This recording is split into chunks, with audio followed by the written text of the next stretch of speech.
Assalamualaikum warahmatullahi wabarakatuh. Jumpa lagi bersama saya Adi di channel Ngulik Sejarah. Dan pada video kali ini saya akan kembali lagi membacakan suatu kisah misteri.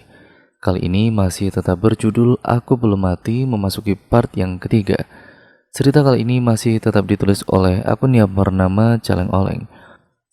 Nantinya kalian juga bisa mengunjungi thread beliau secara langsung dan linknya ada di kolom deskripsi video kali ini.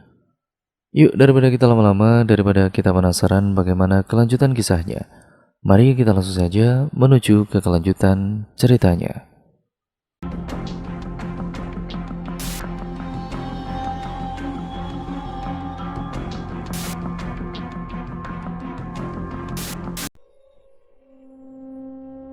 Aku benar-benar tidak bisa lagi membujuk Mas Doni agar membatalkan niatnya untuk membeli rumah tersebut. Mas Doni kekeh pada pendiriannya. Jika aku tidak mau menempati rumah itu nanti, Mas Doni bisa menjadikannya tempat membuka usaha. Dan aku mesti bilang apa? Uang-uang dia, yang cari juga dia. Jadi ya terserah dia saja. Bahkan ketika aku menceritakan kejadian malam itu, Mas Doni tidak menanggapinya dengan serius. Dia menganggap semua hanya halusinasi karena sudah berpikir tentang rumah itu. Keesokan harinya Mas Doni mengajakku ke kelurahan, menemui Pak Lurah yang baru itu, Pak Sutrisno namanya. Sebaiknya Pak Doni mempertimbangkan kembali.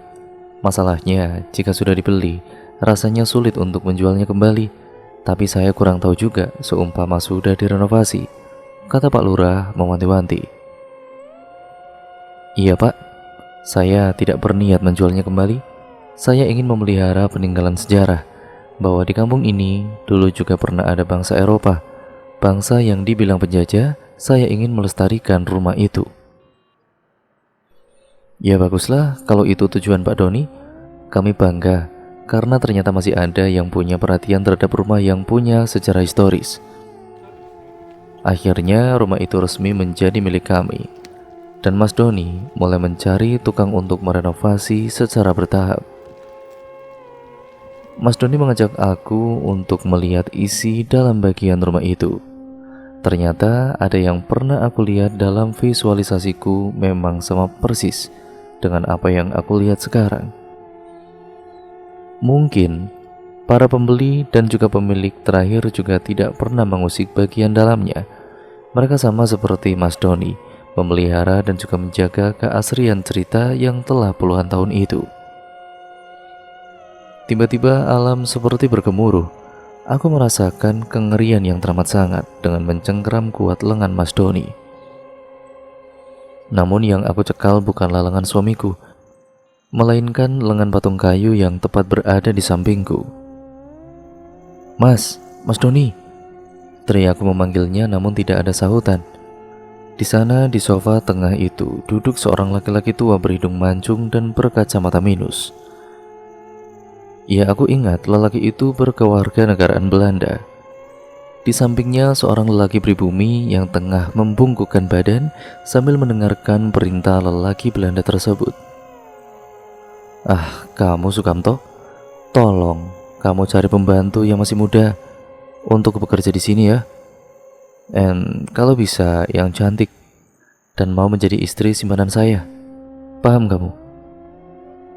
Permintaan atau lebih tepatnya perintah yang mau tidak mau harus diterima oleh Sukamto. Apakah aku sudah terjebak pada masa lalu?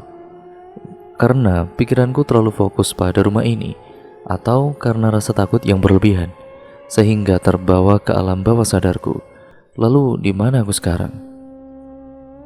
Perempuan yang diharapkan oleh Mr. Van de Chick itu pun datang bersama Sukamto. Mister, ini wanita yang akan menjadi pembantu di rumah ini, ucap Sukamto memperkenalkan wanita di sampingnya. Mr. Van de Chick ini memperhatikan wanita itu dari ujung rambut sampai ujung kaki. Cantik. Nama kamu siapa, Nona Manis? Surti. Berapa usia kamu? 28, Mister. Masih muda. Apa kamu sudah bersuami? Sudah, Mister. Tapi kami sudah bercerai. Oh, janda ternyata ya. Kebetulan. Kalau kamu mau, Kamu orang bisa menjadi istri saya. Istri selama saya tugas di sini. Saya akan memberikan uang dan juga harta yang banyak untuk kamu. Tapi setelah masa tugas aku selesai, kamu boleh bebas hidup sendiri. Kita tidak ada hubungan apa-apa lagi. Tidak ada tuntutan. Kita kawin kontrak. Wanita yang bernama Surti tidak langsung menjawab. Sepertinya dia tengah mempertimbangkannya betul-betul. Nei, kamu tidak usah jawab sekarang. Untuk sementara, kamu bersihkan kamar saya dulu. Setelah itu kamu tanya saja sama Sukamto. Oke, sekarang saya berangkat ke kantor dulu ya. Seminggu setelah itu, wanita yang bernama Surti itu menerima lamaran Mr. Van de Chick. Ya tentu saja sebagai istrinya. Mereka hidup bahagia, walaupun usia mereka beda jauh, namun tidak jadi masalah. Kecantikan Surti membuat Mr. Belanda itu benar-benar tidak bisa berada jauh-jauh dari wanita itu. Wanita yang pernah menjadi kebang desa di kampung itu. Keharmonisan mereka sebagai sepasang pengantin remaja. Yang membuat aku risih adalah kenapa aku selalu ada di dalam keseharian mereka. Apa yang mereka lakukan, aku selalu dapat melihatnya, karena aku ada di tengah-tengah mereka. Bahkan ketika mereka berdua di kamar tidur, mereka bergulat dalam kehidupan biologis mereka. Begitu jelas aku melihatnya, sehingga aku sering merasa ingin berhubungan dengan Mas Doni. Tapi di mana Mas Doni sekarang? Kehamilan Surti sudah tinggal menunggu waktunya saja, dan pada malam itu Surti merasakan sakit pada perutnya. Mr. Van de Chick menyuruh Sukamto untuk mencari dukun bayi, atau paraji istilahnya, karena saat itu belum ada bidan di kampung. Di tengah-tengah perjalanan, Sukamto bertemu dengan seorang nenek yang mengaku dukun bayi, yang memang sudah berniat ingin ke rumah Mr. Van de Chick itu. Dari mana nenek tahu kalau istri Mister akan melahirkan? Tanya Sukamto penuh dengan selidik. Aku sudah tahu, karena sudah merasa getaran seorang bayi yang begitu terasa dekat. Maka dibawalah nenek tadi ke rumah dan langsung menuju kamar di mana Surti sudah menangis meringis-ringis menahan kesakitannya. Nenek Paraji segera menolong Surti, sementara Mr. Van de Chick dan juga Sukamto hanya menunggu di balik pintu. Hampir setengah jam kemudian terdengar suara tangisan seorang bayi. Mr. Van de Chick dan Sukamto merasa lega, karena bayi itu telah lahir, namun perasaan lega mereka hanya sebentar saja. Karena pada menit berikutnya jeritan panjang dan teriakan keras dari Surti terdengar memecah kesunyian malam itu. Tolong bayiku, bayiku. Sukamto segera mengintai dari pintu kamar yang sedikit terbuka. Betapa terkejutnya lelaki itu. Dia melihat sang paraji tengah memakan bayi merah itu. Dan dia juga melihat perut si Surti ini yang robek menganga seperti disobek paksa, darah membanjiri spray putih itu. Sukamto segera mengisyaratkan kepada Mister agar melihatnya. Mr. Van de Chick terkejut bukan main. Dia marah dan dengan cepat mengambil senjata laras panjangnya. Lelaki bule itu dengan cepat menendang daun pintu dan langsung membidik nenek tua yang masih mengunyah isi perut dari sang bayi. Mulut nenek itu berlumuran darah. Dia menyeringai saat melihat pria Belanda menodongkan senjata. Belum sempat dia berpikir apa yang harus ia lakukan. Dor! Sebutir peluru telah melesat dari moncong senjata dan langsung mengarah ke kepalanya, yaitu ke kepala si nenek. Tubuhnya yang tua itu tersungkur menindih tubuh Surti dengan tenggorok kepalanya yang rengkah diterjang peluru. Mr. Van de Chick dibantu Sukamto segera membawa peti mati ke ruang bawah tanah yang terletak di belakang gudang. Mister, kenapa perempuan tua ini tidak kita kuburkan saja? Bukankah nanti akan bau bangkai? Tanya Sukamto merasa heran. Tidak perlu, mayatnya tidak akan membusuk karena saya telah memberinya pengawet mayat, dan sengaja saya tidak menguburkannya karena akan menjadi contoh di kemudian hari. Agar hati-hati jika bertemu orang yang terlihat lemah tua renta, ternyata berarti iblis. dan tidak ada seorang pun tahu kalau di rumah itu terdapat mayat wanita tua yang dikenal sang Paraji setan itu. Paraji itu juga pernah terkenal pada zaman itu. Banyak penduduk tertipu saat ada wanita yang akan melahirkan, maka nenek itu muncul seketika menyamar sebagai seorang dukun bayi.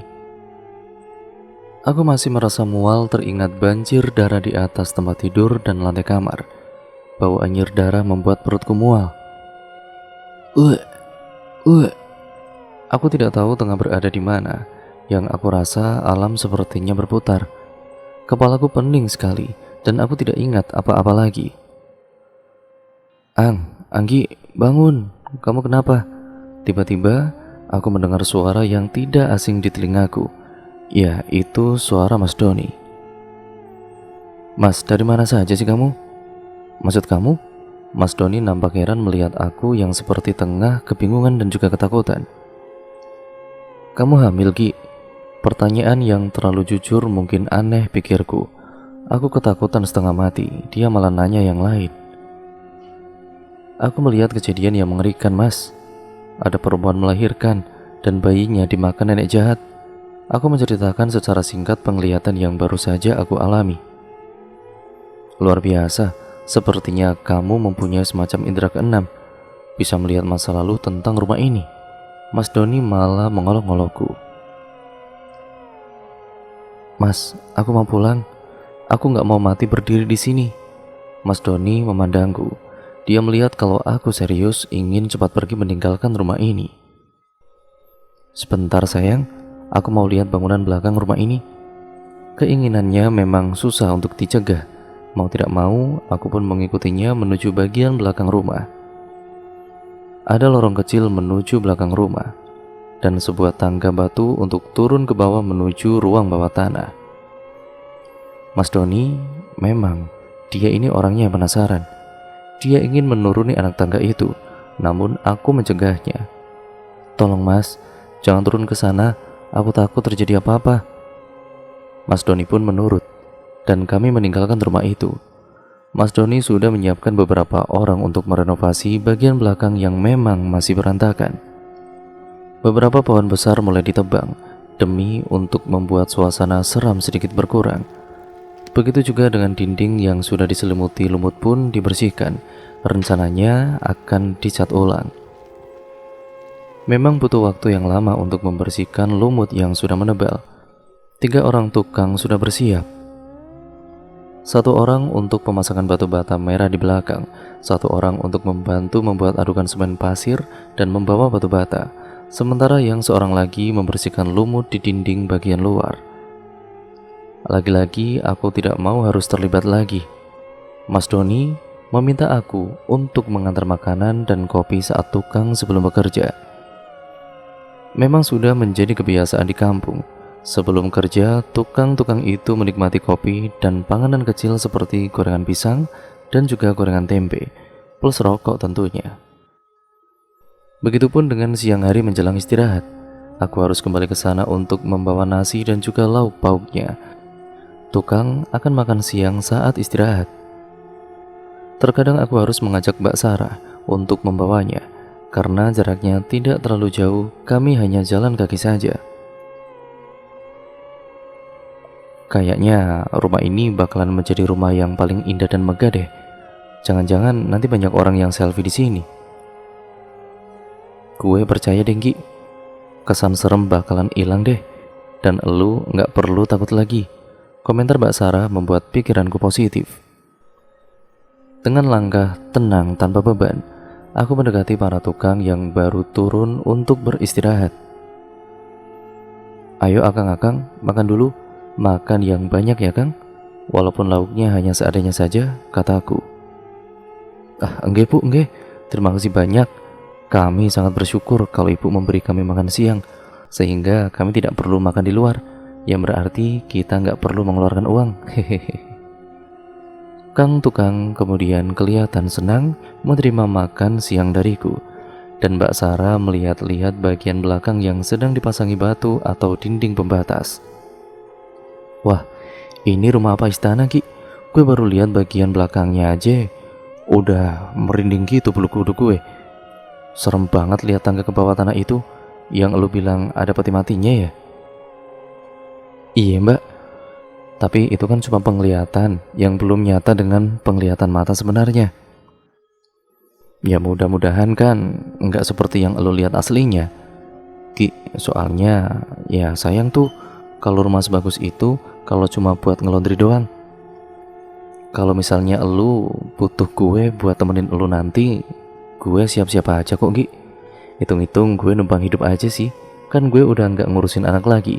Dia udah tinggal bersama bininya. Beneran mbak mau ikut tinggal di sini? Nanti deh, aku bilangin Mas Doni. Mudah-mudahan dia mau ngasih uang juga buat mbak. Tapi bukan sebagai pembantu loh mbak. Aku hanya menganggap teman saja. Kita ini kan satu profesi sebagai pekerja di laundry. Bukan berarti kan setelah aku menikah sama Mas Doni, lantas aku menganggap mbak sebagai karyawan aku dan tinggal di sini sebagai pembantu. Lah, ya nggak apa-apa dong Ki. Yang bayar gue kan lagi elu, bukan elu. Kalau misalnya elu masih menganggap gue temen sih, ya alhamdulillah. Obrolan aku dan juga Sarah ini terhenti. Pasangan batu bata merah yang hampir 1 meter tingginya tiba-tiba ambruk. Hampir seluruh bata berserakan di lantai. Aneh sekali, aku dan juga Mbak Sarah saling pandang. Suara ambruknya pasangan batu itu mungkin ya sempat terdengar sampai ruang tengah, di mana tukang tengah beristirahat. Mereka pun melihat apa yang terjadi. Mereka sangat tertegun melihat bata yang sejak tadi terpasang kini kok berserakan.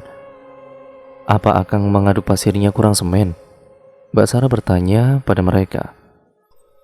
Saya kira ukuran normal bu. Biasa saya membuat takaran seperti itu. Jangan-jangan apa orang bilang kalau rumah ini angker ya? Emang benar kali ya? Teman saya yang pernah bekerja di sini dulu pernah cerita kejadian serupa. Siapa namanya pak? Apa dia warga kampung ini juga? Tanyaku penasaran. Aku ingin tahu lebih banyak tentang bangunan ini. Namanya Sisworo. Dia warga sini dan ikut membangun rumah ini setelah Pak Lurah Suripto yang membelinya. Aku dan juga Mbak Sarah meminta kepada tukang itu untuk mempertemukan lelaki pemberani yang bernama Sisworo tersebut. Mas Doni bersedia mengerjakan lelaki yang kini sudah berkeluarga sebagai penjaga malam tentunya. Sisworo terlihat senang mendapat tawaran kerja tersebut. Dan kami pun segera terlibat obrolan yang lumayan panjang tentang masa lalu pemilik rumah yang kebanyakan nahas. Mas Doni sesekali memberikan pendapatnya. Kalau mereka terkena penyakit mungkin karena memang sudah waktunya dia sakit, bukan karena kutukan atau dendam dari orang yang sudah meninggal. Ucap Mas Doni seakan tidak percaya cerita Sisworo. Benar pak, saya juga setuju dengan pendapat bapak.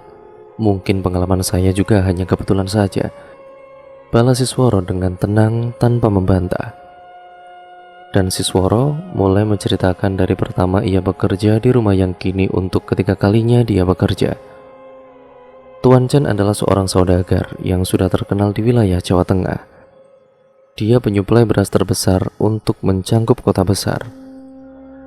Tuan Chen selain memiliki lahan sawah yang ratusan hektar, dia ternyata juga memiliki penggilingan padi terbesar dan terkenal. Semakin bisnisnya berkembang, semakin dia merasa kekurangan lahan untuk menjemur dan menggiling padi. Akhirnya dia berpikir untuk mencari tempat yang bisa membuat usahanya semakin maju pesat. Hari-hari berikutnya Tuan Chen mulai mencari cara tempat yang menurutnya cocok. Dan pencarian itu pun berakhir setelah dia jatuh hati ketika melihat sebuah rumah yang teramat besar dengan halaman luas. Apalagi letak rumah itu tidak terlalu jauh dari rumah keluarga istrinya. Sebuah rumah kuno yang berarsitektur Eropa yang telah berdiri sejak ratusan tahun silam itu sejak lama tidak berpenghuni. Sejak pemiliknya meninggal dunia dan anak-anaknya berniat untuk menjualnya, mereka kembali ke negara asal mereka di Amsterdam, Belanda. Pohon-pohon besar yang berdaun rimbun dan dipenuhi akar benalu bergantungan melilit batang pohon itu. Semak belukar yang telah penuh tumbuh di setiap sudut bahkan dinding bangunan itu membuat suasana mistis begitu terasa. Tidak jarang orang yang pernah melewati depan rumah itu melihat hal-hal yang mereka anggap ganjil. Apalagi bila malam hari, orang yang akan melewati rumah itu akan berpikir dua kali. Tidak jarang mereka mendengar suara orang menjerit kesakitan atau teriakan minta tolong. Satu dua orang pernah melihat penampakan-penampakan yang membuat mereka takut, bahkan ada pula yang sampai sakit. Namun, cerita-cerita itu tidak berlaku buat Tuan Chen. Dia merasa mantap dengan pilihannya itu, dan ia pun membeli rumah tersebut. Tuan Chen membawa seorang mandor bangunan untuk melihat-lihat apa saja yang perlu direnovasi. Bang Mandor sudah cukup berpengalaman dalam menangani masalah bangunan. Sampai di bangunan bagian belakang tempat ruang bawah tanah, Tuan Chen melarang Mandor masuk ke bawah ruangan itu. Dia merasa tidak perlu. Ngai mau nanti you bikin ruang di atas ini ya, buat tempat penyimpanan beras. Kalau buat jemur dan giling kan udah cukup luas. Tuan Chen memberikan pengarahan pada Bang Mandor. Oke bos, kita siapin orangnya besok, jawab Bang Mandor antusias. Besoknya proyek pembangunan sudah mulai dikerjakan. Bang Mandor membawa 4 orang tukang, kemudian mengatur sesuai keahlian para tukang itu.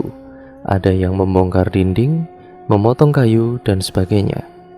Bang Mandor juga mengundang 2 orang penebang pohon, karena Tuan Cheng meminta agar pohon-pohon besar ditebang saja agar tidak menghalangi sinar matahari.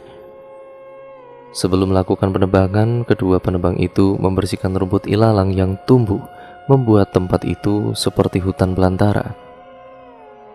Belum berjalan lama, seorang penebang berteriak kaget karena mata canggul yang ia gunakan ujungnya berwarna merah. Darah. Setelah ia lihat dan teliti, warna merah itu memang darah. Karena merasa heran, dia pun mencari-cari apa penyebab canggul itu berdarah. Di tumpukan ilalang yang tadi ia kumpulkan, dia melihat beberapa ekor ular kecil yang telah mati. Tubuh ular-ular itu ia penuh luka, seperti terkena senjata tajam. Banyak ular, katanya pada rekannya. Iya, kita harus hati-hati. Kejadian itu pun dilaporkan pada Bang Mandor. Sepertinya ular-ular ini baru ditetaskan. Mungkin di sekitar sini ada sarangnya, kata Bang Mandor. Dan Bang Mandor pun membelikan mereka sepatu boots untuk keamanan. Hampir 1 bulan pekerjaan renov berjalan lancar. Namun beberapa hari ke depan ketika mereka istirahat siang, tiba-tiba seorang dari mereka melihat sesosok ataupun seekor ular yang cukup besar sekali.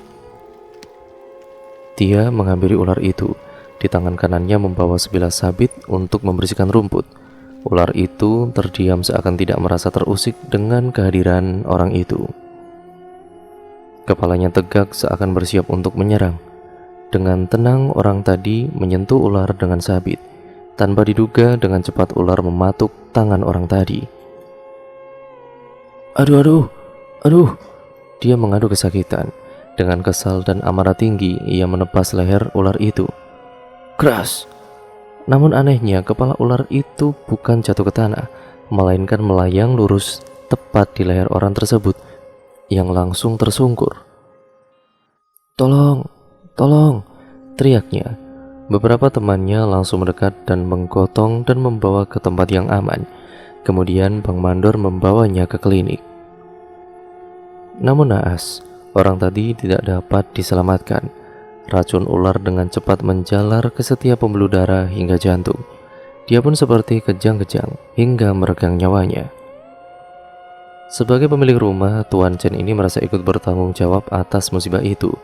Tuan Chen kemudian mengunjungi keluarga korban untuk mengucap rasa bela sungkawa dan memberi bantuan secukupnya. Beberapa hari kemudian, kejadian aneh terulang kembali. Tuan Cheng meminta untuk menebang pohon besar di samping rumah, maka 2 penebang pun mulai melakukan pemotongan dari mulai cabang atas.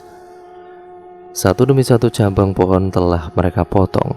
Kini batang atas juga telah mereka tarik dengan tambang sampai tuntas, dan hanya tersisa akar-akar besar.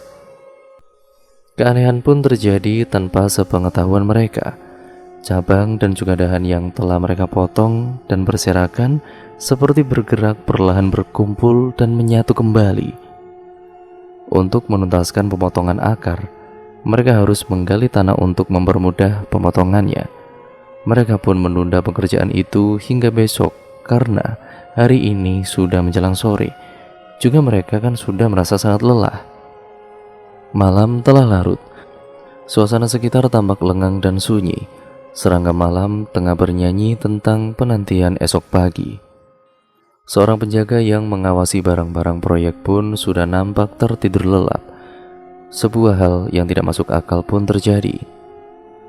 Potongan dahan dan batang pohon yang telah tergeletak di tanah kini secara perlahan bergerak berkumpul dan berangsur-angsur menyatu kembali. Kini yang terlihat adalah sebuah pohon besar yang tergolek, dan secara perlahan pohon yang telah menyatu kini bergerak bangkit. Perlahan tapi pasti pohon itu dengan susah payah bangkit hingga berdiri kembali seperti semula. Paginya, ketika para buruh datang, mereka langsung terkejut demi melihat pohon yang kemarin telah menjadi beberapa bagian kini telah berdiri kembali.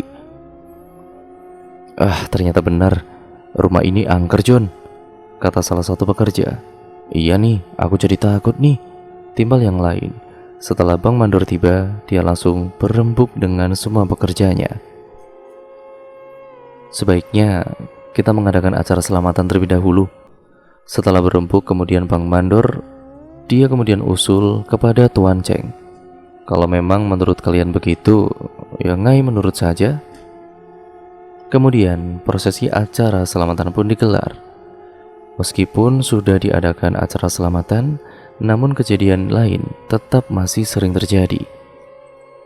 Seperti Tuan Cheng ini, yang juga bermimpi didatangi oleh makhluk tinggi besar berbulu hitam lebat. Makhluk itu mengatakan agar jangan mengganggu tempat mereka. Kalau kau membangkang, maka kau akan tahu akibatnya. Begitu makhluk itu mengancam, namun Tuan Cheng ini yang tidak menghiraukan mimpinya itu. Dia sudah terlanjur jatuh hati pada rumah ini.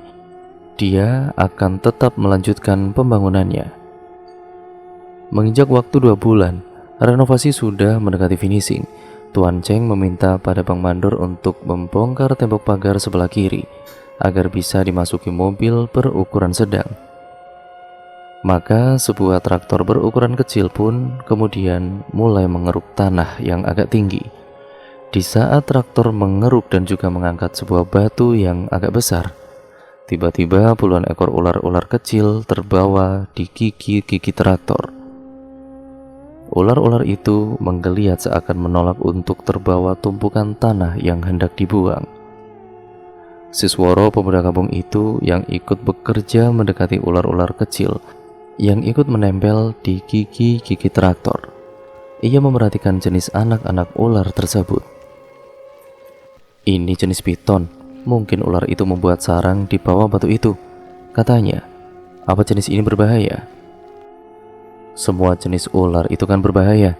Hanya saja ular ini tidak memiliki bisa dan tidak mematikan, namun memiliki tenaga membelit mangsanya hingga tulangnya remuk. Benar saja apa yang dikatakan oleh Sisworo kalau ular itu bersarang di bawah batu. Dari lubang bekas batu yang telah diangkat, seekor ular besar dan panjang keluar. Ular dengan panjang sekitar 3 meter, dengan kepalanya yang mirip dengan kobra menengok kanan kiri, seperti tengah mencari anak-anaknya. Tidak seorang pun yang berani mengusik ular besar itu. Tapi begitu kepala ular hendak masuk ke sebuah lubang besar, Sisworo ini dengan sigap menangkap ekornya. Ular merasa pergerakannya terganggu. Dia mengibaskan ekornya, namun tetap mencekal ekor dengan kuat. Meski begitu, ular tetap bergerak pelan masuk ke dalam lubang. Tolong aku, bantu, tarik ekornya," serunya pada seorang teman yang seolah ragu untuk membantu. Ayo," serunya lagi. Dan dengan ragu-ragu temannya membantu menarik ekor ular itu. Kedua orang itu menarik ekor ular dengan sekuat tenaga. Akhirnya usaha mereka berhasil membuat ular kembali keluar. Hap! Dengan sigap Sisworo mencekal leher ular. Sementara teman-temannya terus menekan ekornya setelah berhasil menangkap. Kemudian ular itu ditaruh di sebuah kotak kayu berukuran besar. Sisworo semula ingin membawa pulang ular tersebut untuk dijual, tapi karena sore tadi hujan deras, dia pulang terburu-buru hingga lupa membawanya. Malamnya, penjaga gudang mengontrol tempat di mana kotak itu disimpan. Kret, kret. Perlahan tutup kotak kayu terbuka dengan sendirinya. Penjaga gudang memperhatikannya dengan perasaan merinding. Tutup kotak semakin terbuka lebar. Dari dalam kotak itu muncul wajah wanita muda dengan rambut terurai. Namun betapa penjaga itu sangat terkejut dan hampir tidak sadarkan diri ketika wajah wanita itu hanya sebatas leher saja. Wanita itu menjulurkan lidahnya, kemudian keluar dari dalam kotak.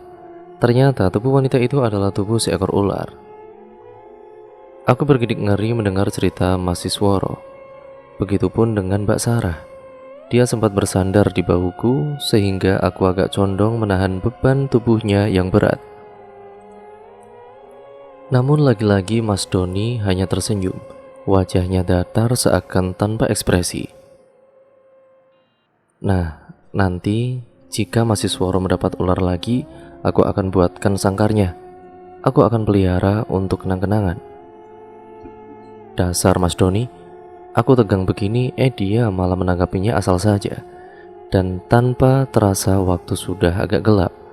Aku mengamit lengan Mas Doni dan kemudian mengatakan agar segera meninggalkan tempat ini. Namun apa yang terjadi? Tiba-tiba aku mendengar suara desis seekor ular. Lagi-lagi aku melihat sesuatu yang sebenarnya tidak nyata. Aku melihat wanita cantik bertubuh ular itu. Kini sudah keluar dari kotak kayu. Matanya menatap tajam ke arah penjaga gudang yang berdiri dengan tubuh gemetaran. Beruntung wanita ular itu hanya melewati si penjaga. Ular berkepala manusia itu kini meliuk-liuk menuruni tangga batu yang menuju ruang bawah tanah. Penjaga gudang yang sejak tadi terpaku diam kini bisa bernapas lega. Dia kembali ke depan bangunan untuk menghilangkan syok yang baru saja ia alami. Keesokan harinya, Sisworo buru-buru masuk ke tempat di mana kemarin ia menyimpan kotak kayu yang berisi ular. Namun, ia tertegun manakala melihat tutup kotak telah terbuka. Penasaran, dia kemudian melihat isinya yang ternyata telah kosong. Ia pun menanyakan pada penjaga gudang soal kotak yang sudah terbuka. Lalu, penjaga menceritakan peristiwa yang ia lihat semalam. Aduh mas, aku hampir mati berdiri melihatnya mas. Wanita itu cantik bukan main. Tapi ya itu mas, tubuhnya itu ular besar yang panjang. Lebih besar dari yang mas tangkap kemarin. Untung dia nggak ngapa-ngapain aku mas, kata penjaga mengakhiri ceritanya. Sisworo cuma tertegun mendengar cerita itu. Dalam hatinya dia berniat mencari ular bertubuh manusia itu. Sebab bagaimanapun dia telah bersusah payah menangkap ular itu. Siangnya saat istirahat tanpa sepengetahuan siapapun, Sisworo menyelinap ke belakang rumah, kemudian menyusuri lorong panjang yang gelap. Tepat di batas anak tangga dia berhenti, mencoba menerka-nerka keadaan di bawah sana. Setelah itu dia putuskan dengan tekad yang bulat untuk menuruni anak tangga tersebut. Satu demi satu anak tangga dia pijak dengan hati-hati agar tidak menimbulkan suara. Setelah pada anak tangga terakhir, ia tercenung untuk sesaat. Matanya berusaha merayapi setiap sudut ruang bawah tanah yang ternyata cukup luas namun minim penerangan. Sisworo mulai melangkah hati-hati menyusuri beberapa ruang seperti kamar. Kemudian ia membuka satu persatu kamar dengan hati berdebar. Ternyata kamar-kamar itu kosong semua, dan kini Sisworo sudah berada pada kamar terakhir yang terletak paling ujung. Pintu terbuka. Sisworo tertegun sejenak berkali-kali. Ia mengucek-ngucek matanya. Di sudut kamar itu, ia melihat sesosok makhluk yang menyerupai wanita cantik berambut panjang. Wanita itu tengah duduk di atas sebuah kotak kayu berbentuk memanjang seperti peti mati. Jantung Sisworo nyaris berhenti berdenyut ketika wanita itu menatap dirinya. Aku pun ya bergegas menaiki tangga batu dan berteriak sekeras mungkin memanggil suamiku. Dan betapa lega rasanya setelah berada di atas, ternyata Mas Doni dan juga Mbak Sarah juga masih Sworo dan seorang tukang masih berada di sana. "Kamu itu lama banget sih pipisnya," kata Mbak Sarah yang tentu saja membuatku makin bingung. Aku, yuk kita pulang. Dan kamu masih Sworo, jangan terlalu gegabah. Jika cerita kamu memang benar nyata, hati-hatilah, pesan Mas Doni kepada si Sworo. Esok paginya aku mengunjungi ayah dan ibu. Aku menceritakan pengalamanku dalam beberapa hari ini. Ayah dan juga ibu mendengar ceritaku dengan antusias. "Sepertinya cerita kamu ada kaitannya dengan wanita-wanita yang menghuni rumah itu, yang seringkali memesan bakso ayah. Apa kamu pernah melihat salah seorang dari mereka yang mengenakan jubah panjang berwarna putih?" tanya ayah di akhir ceritaku. "Sepertinya belum ya, aku baru melihat satu orang wanita pribumi. Dia istri Mr. Van de Chick yang mati saat melahirkan." Begitu mengerikan ya, perut wanita itu ya robek seperti dirobek dengan paksa, sedangkan bayi itu disantap dengan lahap oleh nenek Paraji itu. Benar-benar menjijikan dan juga mengerikan sekali. Pantas saja kalau rumah itu menjadi sangat angker. "Ih," ibu menimpali sambil mengeringkan baunya. "Jangan terlalu kamu takutkan. Penampakan mereka itu semata-mata kan hanya sebuah gambaran perilaku manusia zaman itu. Toh buktinya kan yang namanya Paraji setan itu kan sudah tidak pernah terdengar lagi. Selain itu kamu harus berhati-hati terhadap apa dan juga siapapun, karena kejahatan itu selalu ada. Tapi bayangan-bayangan itu muncul secara acak. Kadang berada di masa puluhan ataupun ratusan tahun lalu, dan terkadang hanya berselang beberapa tahun saja. Ayah juga tidak bisa menjelaskan kenapa ini harus terjadi pada keluarga kita. Ayah dan kamu, apa akan ada sesuatu yang akan terjadi?" "Janganlah, ayah, ibu nggak mau kita kenapa-napa. Dan kamu Ki, jangan terlalu sering ke rumah itu. Kamu minta tolong saja sama teman kamu itu untuk mengantar makanan dan minuman tukang." "Tapi Bu, bayangan itu hadir bukan hanya untuk di rumah itu saja, tetapi di tempat tinggalku pun tetap sama. Aku juga kurang tidur karenanya." "Ya sudah, seandainya suami kamu kerja di luar kota, sebaiknya kamu tidur di sini saja." "Iya Bu." "Apa ayah malam nanti tidak berjualan ya?" tanyaku mengalihkan pembicaraan. "Tetap jualan, tapi ayah ya sudah tidak berkeliling ke dua desa yang biasa.